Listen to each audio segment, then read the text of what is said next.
وَقُلْ جَاءَ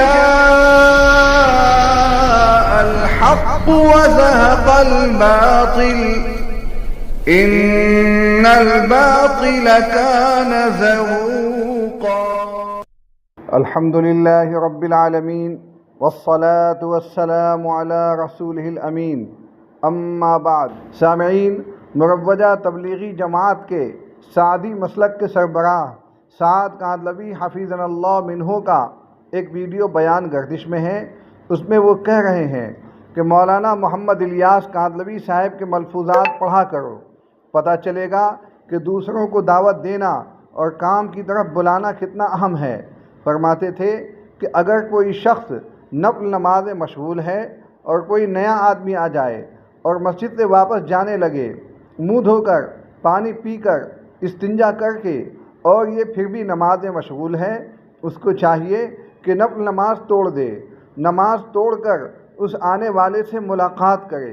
اگر جانے کا تقاضا ہے اس کو تو پہلے اس کو دعوت دے، اس کو بٹھا کر سمجھائے، بعد میں نفل پوری کر لے۔ اور اگر یہ ٹھہرنے والا ہے تو اس سے پوچھ لے کہ کیا میں نماز پوری کر لوں اور بعد میں ملاقات کر لوں؟ اگر ٹھہرنے والا ہے تو نفل پوری کر لے۔ اگر یہ جانے والا ہے تو پہلے اس کو دعوت دے دے، بعد میں نفل پوری کر لے۔ یہاں تک ملفوظات میں چھپا ہوا ہے۔ سامعین، سعد کاندلوی حفیظنا اللہ منہ نے صحیح کہا ہے کہ مولانا محمد الیاس کاندلوی نے ایسا ارشاد فرمایا ہے۔ ملفوظات کی اصل عبارت سماعت فرمائیں۔ فرماتے ہیں مولانا الیاس صاحب کہتے ہیں، میرے نزدیک دین کی دعوت کا اہتمام نماز سے اہم ہے۔ دین کی دعوت کا اہتمام میرے نزدیک اس وقت اتنا ضروری ہے کہ اگر ایک شخص نماز میں مشغول ہو اور ایک نیا آدمی آئے اور واپس جانے لگے اور پھر اس کے ہاتھ آنے کی توقع نہ ہو تو میرے نزدیک نماز کو توڑ کر اس سے دینی بات کر لینی چاہیے، اور اس سے بات کر کے یا اس کو روک کر اپنی نماز پھر سے پڑھنی چاہیے۔ ملفوظات صفحہ نمبر 168 169، ملفوظ نمبر 209۔ سامعین، سعد کاندلوی حفیظنا اللہ منہ نے ملفوظات پڑھنے کی تلقین کی ہے۔ یہ ملفوظات کیسی کتاب ہے، اس پر تبصرہ تھوڑی دیر میں۔ اس سے پہلے یہ جاننا ضروری ہے کہ کیا ایسا کرنا درست ہے، یعنی نفل نماز توڑ کر مروجہ تبلیغی جماعت میں شامل ہونے کی دعوت دینا۔ میں جب فقہی عبارات کو کھنگالتا ہوں تو معلوم ہوتا ہے کہ یہ عمل ہرگز جائز نہیں ہے، اور سعد کاندلوی حفیظنا اللہ منہ کا یہ بیان ہرگز درست نہیں ہے۔ دیکھیے، والدین کی خدمت کرنا کتنا اہم ہے۔ والدین کی خدمت منصوص عمل ہے۔ اللہ تعالیٰ نے قرآن پاک میں جگہ جگہ بیان فرمایا ہے۔ ماں باپ کی خدمت کا اہم ہونا تقریباً ہر مسلمان جانتا ہے، لیکن اس کے باوجود فقہا نے لکھا ہے کہ اگر بیٹا نفل نماز پڑھ رہا ہو اور والدین کو معلوم ہے کہ نفل میں مشغول ہے، پھر بھی وہ بلا رہے ہیں تو نفل نماز نہ توڑنا افضل ہے۔ جامعہ بنوری ٹاؤن کراچی کا فتویٰ سنیے۔ اگر نماز کی حالت میں ماں باپ پکاریں تو اگر فرض نماز ہے تو نہ توڑے، اور اگر نفل نماز ہے اور ماں باپ جانتے ہیں کہ بیٹا نماز میں ہے تو اس صورت میں نماز نہ توڑنا بہتر ہے۔ اگر توڑے گا تو گنہگار نہیں ہوگا، اور اگر والدین کو نماز میں ہونے کا علم نہیں تو ان کو خوش کرنے کے لیے نماز توڑ دینا چاہیے، پھر بعد میں اس نماز کو دوبارہ پڑھ لے۔ اور اگر والدین جان بچانے کے لیے یا کسی کو مصیبت سے بچانے کے لیے بلا رہے ہیں تو ان صورتوں میں فرض ہو یا نفل، نماز توڑ کر ان کو بچانے کی کوشش کرنا فرض ہوگا۔ سامعین، مروجہ تبلیغی جماعت میں جانا زیادہ سے زیادہ مباح ہے، بشرطے کہ اس میں منکرات کی ملاوٹ نہ ہو۔ اگر منکرات کی ملاوٹ ہو جائے تو مباح عمل مباح نہیں رہتا، بدعت ہو جاتا ہے۔ مروجہ تبلیغی جماعت میں منکرات کس قدر ہیں ان سے ہر بندہ واقف ہے، حتیٰ کہ جماعتی حضرات بھی اس کا اعتراف کرتے ہیں۔ بہرحال مروجہ تبلیغی جماعت کو بالفرض المحال مباحی مان لیا جائے تو بھی اس میں شامل ہونے کی دعوت دینے کے لیے نفل نماز توڑنا جائز نہیں ہوگا، کیونکہ فرض چھوٹنے کا خوف ہو اور نفل میں مشغول ہو تو بھی نفل توڑنا جائز نہیں ہوتا۔ جب فرض چھوٹنے کے خوف سے نفل توڑنا جائز نہیں تو مباح چھوٹنے کے خوف سے نفل توڑنا کیسے جائز ہو سکتا ہے؟ مدرسہ شاہی مراد آباد کا یہ فتویٰ سنیے۔ سوال: کیا فرماتے ہیں علماء دین و مفتیان شرع متین مسئلہ ذیل کے بارے میں؟ کہا جاتا ہے کہ فرض نماز شروع ہو جائے تو نفل نماز فوراً توڑ کر فرض میں شامل ہو جانا چاہیے، اس کا کیا حکم ہے اور یہ کس حدیث سے ثابت ہے؟ بِاسْمِهِ سبحانہ تعالی۔ الجواب وباللہ توفیق۔ اگر فرض نماز شروع ہو جائے اور آدمی پہلے سے نفل یا سنت میں مشغول ہو تو نماز توڑنے کا حکم کسی حدیث سے ثابت نہیں ہے، البتہ یہ حکم ضرور ہے کہ جلد از جلد 2 رکعت پوری کر کے سلام پھیر کر نماز میں شامل ہو جائے۔ اور جس روایت میں یہ فرمایا گیا ہے کہ جب فرض نماز شروع ہو جائے تو کوئی نماز نہ پڑھیں، اس کا مطلب یہ نہیں ہے کہ جو نماز شروع کر رکھی ہے اسے بیچ میں توڑ ہی دیا جائے، بلکہ اس کا مطلب یہ ہے کہ از سر نو کوئی نماز شروع نہ کی جائے، اور اس میں بھی بعض دیگر دلائل کی بنیاد پر فجر کی نماز مستثنیٰ ہے کہ اس میں نماز شروع ہونے کے باوجود سنت مؤکدہ پڑھنے کا حکم ہے، بشرطے کہ نماز کے بالکلیہ فوت ہونے کا اندیشہ نہ ہو۔ مفتی شبیر احمد، مدرسہ شاہی مراد آباد۔ سامعین، موقع کی مناسبت سے ایک واقعہ یاد آ گیا تو وہ بھی عرض کر دیتا ہوں۔ مشہور جماعتی خطیب طارق جمیل نے کہا تھا کہ حضور صلی اللہ علیہ وسلم نے فرمایا کہ میں اپنی والدہ کی زندگی میں نماز پڑھ رہا ہوتا اور میری والدہ آواز دیتی تو میں نماز توڑ کر والدہ کی خدمت میں حاضر ہو جاتا۔ سوال یہ ہے کہ کیا یہ حدیث صحیح ہے؟ تو اس سلسلے میں یہ سوال اور جواب سماعت فرمائیں۔ جامعہ علوم اسلامیہ بنوری ٹاؤن کراچی کے ویب سائٹ پر موجود ہے۔ سوال: کیا درج ذیل حدیث صحیح ہے یا من گھڑت ہے؟ نبی کریم صلی اللہ علیہ وسلم نے فرمایا، اگر میری ماں زندہ ہوتی اور میں عشاء کی نماز شروع کر چکا ہوتا، اس دوران وہ مجھے اپنے حجرے سے پکارتی، اے محمد، تو خدا کی قسم میں نماز چھوڑ کر ان کے پاس حاضر ہوتا اور ان کے قدموں سے لپٹ جاتا۔ سامعین، اب جواب سماعت فرمائیں۔ اسی ویب سائٹ نے لکھا ہے، اسی طرح کی ایک حدیث امام بیہقی رحمۃ اللہ علیہ کی شعب الایمان اور بعض دیگر کتب میں درج ہے، اگر میں اپنے والدین یا ان دونوں میں سے کسی ایک کو پاتا جبکہ میں عشاء کی نماز شروع کر کے سورہ فاتحہ پڑھ چکا ہوتا اور وہ مجھے پکارتے، اے محمد، تو میں جواب میں لبیک کہتا۔ سوال میں ذکر کردہ بعض الفاظ زیادہ ہیں جو اس حدیث کا جز نہیں۔ محدثین نے اس روایت کی سند کے بعض راویوں پر سخت کلام کیا ہے، البتہ مصنف ابن ابی شیبہ میں اس کے قریب ایک اور مرسل روایت ہے کہ اگر نماز میں تمہاری والدہ پکارے تو اس کی پکار کا جواب دو، اور اگر باپ پکارے تو اسے جواب نہ دو۔ لیکن فقہائے کرام کے نزدیک اس کا تعلق فرض نماز کے ساتھ نہیں بلکہ نفل نماز کے ساتھ ہے فقط، واللہ تعالی عالم۔ سامعین، اس سلسلے میں یہ تحقیق بھی سن لینی چاہیے۔ سیدنا طلق ابن علی رضی اللہ تعالیٰ عنہ سے روایت ہے، وہ کہتے ہیں کہ میں نے نبی پاک صلی اللہ علیہ وسلم سے سنا، وہ فرما رہے تھے کہ اگر میں اپنے والدین کو یا ان میں سے کسی ایک کو اس حال میں پاتا کہ میں نماز عشاء میں ہوتا اور میں نے سورہ فاتحہ بھی پڑھ لی ہوتی اور وہ پکار رہے ہوتے کہ اے محمد، تو میں ان کو جواب دیتا حالت نماز میں کہ میں حاضر ہوں۔ اس حدیث کو امام بیہقی نے شعب الایمان میں روایت کیا ہے اور ساتھ ہی فرمایا کہ اس میں راوی یاسین ابن معاذ ضعیف ہے۔ امام ابن الجوزی الموضوعات میں اس حدیث کو درج کرنے کے بعد لکھتے ہیں کہ یہ حدیث موضوع ہے۔ اس میں یاسین نامی راوی کے متعلق امام یحییٰ ابن معین لیس حدیثہ بشیء، یعنی اس کی حدیث کوئی حیثیت نہیں رکھتی، اور امام النسائی اسے متروک کہتے ہیں۔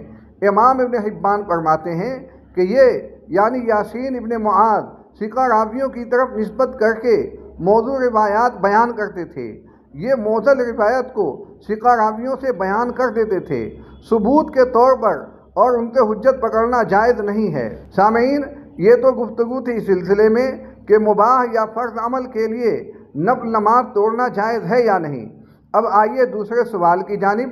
دوسرا سوال یہ ہے کہ بانی جماعت مولانا محمد الیاس کاندھلوی کے ملفوظات کس طرح کے ہیں؟ سو عرض ہے کہ مولانا الیاس کاندھلوی صاحب کے ملفوظات کے 2 مجموعے پائے جاتے ہیں۔ ایک مجموعہ وہ ہے جسے مولانا محمد منظور نعمانی نے مرتب کیا ہے، اگرچہ اس کے بعد ملفوظات مولانا ظفر احمد عثمانی نے بھی مرتب کیے ہیں۔ مولانا نعمانی مولانا کاندلوی کے ساتھ مدتوں رہے ہیں۔ ملفوظات کا دوسرا مجموعہ مولانا محمد افتخار فریدی نے مرتب کیا ہے۔ اس میں کچھ ملفوظات بعض دوسرے حضرات نے بھی ترتیب دیے ہیں۔ مولانا فریدی بھی مولانا کاندلوی کے ساتھ طویل عرصے رہے ہیں۔ ان کے مرتب کردہ ملفوظات کا نام ارشادات و مکتوبات ہے۔ اس کتاب میں ملفوظات بھی ہیں اور بانی جماعت مولانا محمد الیاس کاندلوی کے خطوط بھی، جو انہوں نے اپنے مخاطبین کو لکھے ہیں۔ دونوں کتابوں پر تفصیلی تبصرہ کرنا فی الحال تو مشکل ہے، اس کے لیے طویل وقت درکار ہے۔ تاہم ان کتابوں کا مزاج سمجھنے کے لیے چند ملفوظات پیش خدمت ہیں۔ مولانا محمد منظور نعمانی کی مرتب کردہ ملفوظات میں لکھا ہے، مولانا الیاس صاحب نے فرمایا، یہ بھی خیال رہے کہ اپنی اپنی نمازیں پڑھنا، روزے رکھنا اگرچہ اعلیٰ درجے کی عبادتیں ہیں، لیکن یہ دین کی نصرت کے کام نہیں ہیں۔ دین کی نصرت تو وہی ہے جس کو قرآن پاک اور اللہ کے رسول صلی اللہ علیہ وسلم نے نصرت بتلایا ہے، اور اس کا اصلی اور مقبول ترین طریقہ بھی وہی ہے جس کو حضرت صلی اللہ علیہ وسلم نے رواج دیا۔ اس وقت اس طریقہ اور اس رواج کو تازہ کرنے اور پھر سے اس کو جاری کرنے کی سعی کرنا ہی دین کی سب سے بڑی نصرت ہے۔ ملفوظات صفحہ نمبر 31۔ اگر کہیں دیکھا جائے کہ وہاں کے علماء اور صلحاء اس کام کی طرف ہمدردانہ طور سے متوجہ نہیں ہوتے تو ان کی طرف سے بدگمانیوں کو دل میں جگہ نہ دی جائے، بلکہ یہ سمجھ لیا جائے کہ ان حضرات پر اس کام کی پوری حقیقت ابھی کھلی نہیں۔ یہ سمجھ لیا جائے کہ چونکہ یہ دین کے خاص خادم ہیں، اس لیے شیطان ان کا ہم سے زیادہ گہرا دشمن ہے۔ علاوہ اس کے یہ بھی سمجھنے کی بات ہے کہ دنیا جو حقیر و ذلیل چیز ہے، جب اس کے گرفتار اپنے دینی مشاغل پر اس کام کو ترجیح نہیں دے سکتے اور اپنے مشاغل و انہماک کو چھوڑ کر اس کام میں نہیں لگ سکتے، تو اہل دین اپنے اعلیٰ دینی مشاغل کو اس کام کے لیے کیسے آسانی سے چھوڑ سکتے ہیں؟ عرفاء نے کہا ہے کہ حجابات نورانی حجابات ظلمانی سے بدرجہ زیادہ شدید ہوتے ہیں۔ ملفوظات صفحہ نمبر 37۔ ایک خط میں مولانا سید ابوالحسن علی ندوی کا یہ فقرہ تھا کہ مسلمان دو ہی قسم کے ہو سکتے ہیں، تیسری کوئی قسم نہیں، یا اللہ کے راستے میں خود نکلنے والے ہوں یا نکلنے والوں کی مدد کرنے والے ہوں۔ فرمایا بہت خوب سمجھے ہیں۔ پھر فرمایا کہ نکلنے والوں کی مدد میں یہ بھی داخل ہے کہ لوگوں کو نکلنے پر آمادہ کرے اور ان کو بتلائے کہ تمہارے نکلنے سے فلاں عالم کے درس بخاری یا درس قرآن کا حرج نہ ہوگا، تو تم کو بھی اس کے درس کا ثواب ملے گا۔ اس قسم کی نیتوں سے لوگوں کو آگاہ کرنا چاہیے اور ثواب کے راستے بتلانے چاہیے۔ ملفوظات صفحہ نمبر 47۔ آج کل خواب میں مجھ پر علوم صحیحہ کا القاء ہوتا ہے، اس لیے کوشش کرو کہ مجھے نیند زیادہ آئے۔ خشکی کی وجہ سے نیند کم ہونے لگی تھی تو میں نے حکیم صاحب اور ڈاکٹر کے مشورے سے سر میں تیل کی مالش کرائی، جس سے نیند میں ترقی ہو گئی۔ آپ نے فرمایا کہ اس تبلیغ کا طریقہ بھی مجھ پر خواب میں منکشف ہوا۔ اللہ تعالیٰ کا ارشاد، کنتم خیر امت اخرجت للناس تأمرون بالمعروف وتنہون عن المنکر وتؤمنون باللہ کی تفسیر خواب میں القاء ہوئی کہ تم یعنی امت مسلمہ مثل انبیاء علیہ السلام کے لوگوں کے واسطے ظاہر کیے گئے ہو، اور اس مطلب کو اخرجت سے تعبیر کرنے میں اس طرف بھی اشارہ ہے کہ ایک جگہ جم کر کام نہ ہوگا، بلکہ در بدر نکلنے کی ضرورت ہوگی۔ تمہارا کام امر بالمعروف اور نہی عن المنکر ہے۔ اس کے بعد تؤمنون باللہ فرما کر یہ بتلایا گیا ہے کہ اس امر بالمعروف سے خود تمہارے ایمان کو ترقی ہوگی، ورنہ نفس ایمان کا حصول تو کنتم خیر امتن ہی سے معلوم ہو چکا ہے۔ پس دوسروں کی ہدایت کا قصد نہ کرو، اپنے نفع کی نیت کرو۔ اور اخرجت للناس میں الناس سے مراد عرب نہیں بلکہ غیر عرب ہے، کیونکہ عرب کے متعلق تو لست علیہم بمسیطر وما انت علیہم بوکیل فرما کر بتلا دیا گیا تھا کہ ان کے متعلق ہدایت کا ارادہ ہو چکا ہے، آپ ان کی زیادہ فکر نہ کریں۔ ہاں، کنتم خیر امتن کے مخاطب اہل عرب ہیں اور الناس سے مراد وہ لوگ ہیں جو عرب نہیں۔ چنانچہ اس کے بعد وَلَوْ آمَنَ أَهْلُ الْكِتَابِ لَكَانَ خَيْرًا لَهُمْ اس پر قرینہ ہے، اور یہاں لَكَانَ خَيْرًا لَهُمْ فرمایا کیونکہ مبلغ کو تو تبلیغ ہی سے اپنے ایمان کی تکمیل کا فائدہ حاصل ہو جاتا ہے۔ خواہ مخاطب قبول کرے یا نہ کرے۔ اگر مخاطب تبلیغ کا اثر قبول کر کے ایمان لے آئے تو اس کا اپنا بھی فائدہ ہوگا، مبلغ کا فائدہ اس پر موقوف نہیں۔ ملفوظات صفحہ نمبر 51-52۔ دین کی عمومی تعلیم و تربیت کا جو طریقہ ہم اپنی اس تحریک کے ذریعے رائج کرنا چاہتے ہیں، صرف وہی طریقہ حضور صلی اللہ علیہ وسلم کے زمانے میں رائج تھا، اور اسی طرز سے وہاں عام طور پر دین سیکھا اور سکھایا جاتا تھا۔ بعد میں جو اور طریقے اس سلسلے میں ایجاد ہوئے، مثلا تصنیف و تعلیم اور کتابی تعلیم وغیرہ، تو ان کو ضرورت حادثہ نے پیدا کیا، مگر اب لوگوں نے صرف اسی کو اصل سمجھ لیا ہے اور حضور صلی اللہ علیہ وسلم کے زمانے کے طریقے کو بالکل بھلا دیا گیا ہے، حالانکہ اصل طریقہ وہی ہے، اور عمومی پیمانے پر تعلیم و تربیت صرف اسی طریقے سے دی جا سکتی ہے۔ ملفوظات صفحہ نمبر 74۔ یہ سفر غزوات ہی کے سفر کے خصائص اپنے اندر رکھتا ہے، اور اس لیے امید بھی ویسے ہی اجر کی ہے۔ یہ اگرچہ قتال نہیں ہے، مگر جہاد ہی کا ایک فرق ضرور ہے، جو بعض حیثیت سے اگرچہ قتال سے کمتر ہے، لیکن بعض حیثیت سے اس سے بھی اعلیٰ ہے۔